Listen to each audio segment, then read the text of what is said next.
کہتے ہیں کہ شیخ احمد نام کے بزرگ تھے، ساری زندگی کسی کو کام نہیں بتایا، ساری زندگی بڑی مشکلات آئیں پر کبھی اپنی ذات پر سوال کا دروازہ نہیں کھولا۔ ایک ایسی مشکل آئی کہ جو حل ہی نہیں ہوتی تھی، کسی نے ان پر کوئی الزام لگا دیا۔ ابو مسلم نام کا ایک بادشاہ تھا، اس کی حکومت تھی، اس نے پکڑ کے قید میں ڈال دیا۔ اب قید میں ہیں، جرم لگ گیا ہے، فرد جرم عائد ہو گئی ہے، جیل میں ہیں۔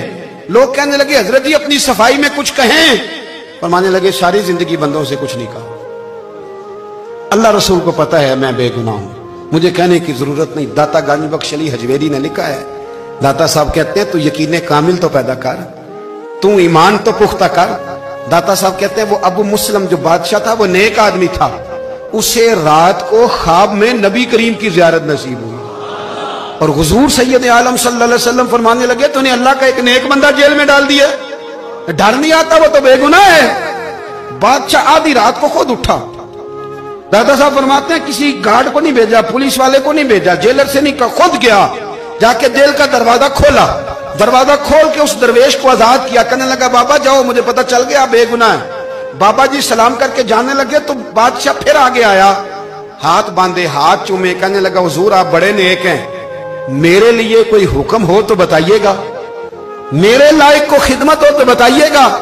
تو شیخ احمد فرمانے لگے تجھے ابھی بھی سمجھ نہیں آئی، تجھے ابھی بھی نہیں سمجھ آئی؟ کہنے لگا حضور کیا؟ فرمانے لگے جو تہجد کے وقت تجھے اٹھا کے مجھے رہا کرنے بھیج سکتے ہیں وہ میری کوئی ضرورت باقی رہنے دیں گے؟ مجھے کوئی ضرورت پڑے گی کسی اور کو کہنے کی؟ جو تہجد کے وقت تجھے اٹھا کے بھیجتے ہیں کہ جا کھول جا کے دروازہ، وہ ضرورت رکھیں گے میری؟ ضرورت مجھے رہے گی کہ میں تجھے اور کوئی کام؟ ابھی بھی تجھے سمجھ نہیں آئی؟ وہ داتا علی حجویری رحمت اللہ علیہ فرماتے ہیں اصل میں ہماری طبیعت ہے، ہم نے بندوں سے دل لگا لیا ہے، دل اللہ رسول سے لگاؤ، کسی بندے سے لگانا تو اس سے لگاؤ جو اللہ والا ہو۔